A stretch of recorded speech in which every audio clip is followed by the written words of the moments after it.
جی یہ گردوارہ جو ہے یہ قادیونڈ میں موجود ہے. ابھی اس کی باقیات یہ کافی جو ہے نا خراب حالت میں ہے. اس کو وہ سکھ کمیونٹی وہ اس کو پرزرو کروانے کی کوشش کر رہی ہے.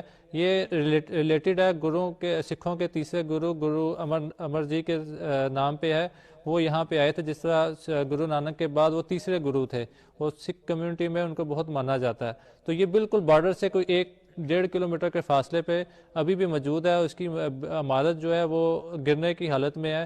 تو میں بلکہ اس پی ٹی وی کے توسط سے آرکیالوجی ڈپارٹمنٹ سے یا لاہور وال سٹی والوں سے ریکویسٹ کروں گا کہ اس کو پرزرو کر لیں. یہ بہت ہمارا ہیریٹیج ہے. یہ تقریباً کوئی 300 سال 400 سال پرانی بلڈنگ ہے.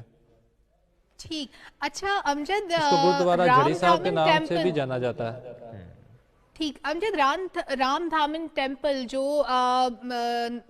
گرو نانک میں جو ایک آلریڈی ہے، ان کے کزن تھے، جو اس کے بارے میں تھوڑا سا بتائیے گا. مجھے اس کی ڈیٹیل زیادہ نہیں پتا، لیکن پکچرز میں موجود ہے.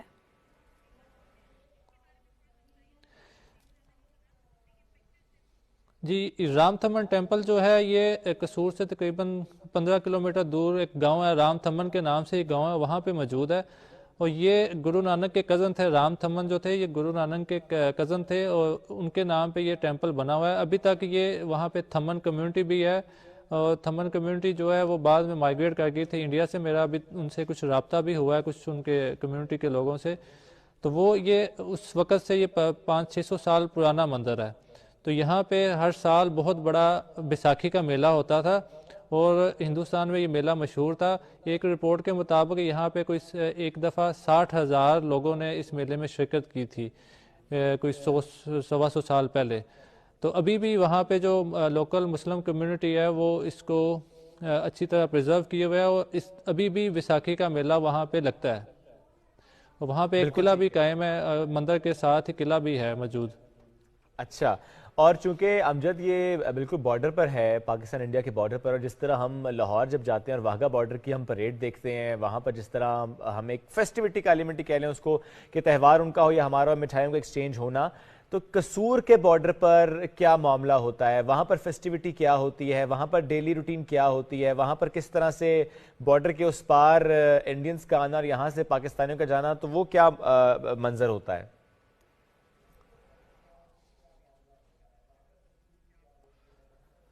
جی بیسیکلی اس میں ایک اور ہسٹوریکل فیکٹ ہے جو کہ بہت کم پاکستانیوں کو پتہ ہوگا.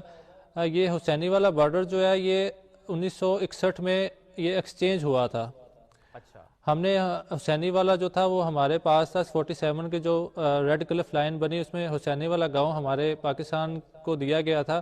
مگر یہاں پہ چونکہ بھگت سنگھ کی جو ہے وہ باقیات یہاں پہ وہاں پہ انہوں نے بنائی ہوئی ہیں دریائے ستلج کے کنارے، وہ پاکستان میں آ گئی تھی. تو وہاں سے پھر انڈین پرائم منسٹر نے پاکستانی پریزیڈنٹ ایوب خان سے ریکویسٹ کی کہ یہ حسینی والا گاؤں ہمیں دے کے سلیمان کی ہیڈ ورکس ہم سے لے لیا جائے. تو 1961 میں یہ ایکسچینج ہوا کہ ہم نے ان سے سلمان کی ہیڈ ورکس لے لیا اور حسینی والا گاؤں ان کو دے دیا تاکہ وہ بھگت سنگھ کی جو باقیات جہاں پہ انہوں نے میموری بنائی ہوئی ہے ان کی، تو وہ سکھوں کے پاس، سکھ کمیونٹی کے پاس پنجاب میں وہ قائم رہے. تو اس کے بعد یہاں سے پھر بارڈر اوپن ہوا. وہ بارڈر پہ پہلے آمد و رفت جاری رہی، 71 کی وار کے بعد وہ بھی بند ہو گئی.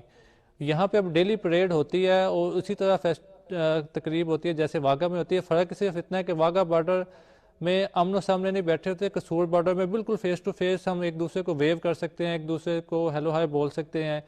اچھا. درمیان میں صرف ایک لائن ہی ہے. تو جب فلیگ اتارنا ہوتا ہے تو پاکستانی سولجر جو ہے وہ انڈیا میں چلا جاتا ہے، انڈین سولجر جو ہے وہ پاکستان میں آ جاتا ہے، تو وہ ایک کراس بنا کے تو فلیگ اتارتے ہیں. تو وہ واگا بارڈر کیونکہ وہ تجارت کے لیے بھی یوز ہوتا ہے تو وہاں پہ لوگ زیادہ جاتی ہے. یہ بارڈر تھوڑا سا ہڈن ہے کیونکہ قصور میں آ جاتا ہے اور لوگوں کو اتنا زیادہ پتہ نہیں ہے، بٹ یہاں پہ پریڈ واگا سے زیادہ ایکسائٹنگ ہوتی ہے. اور کیا دوسرے شہروں سے لوگ ویسے آتے ہیں؟ بے شک کم تعداد میں، کیونکہ کچھ کمیونٹی آس پاس کے علاقوں میں تو جانتی ہوگی.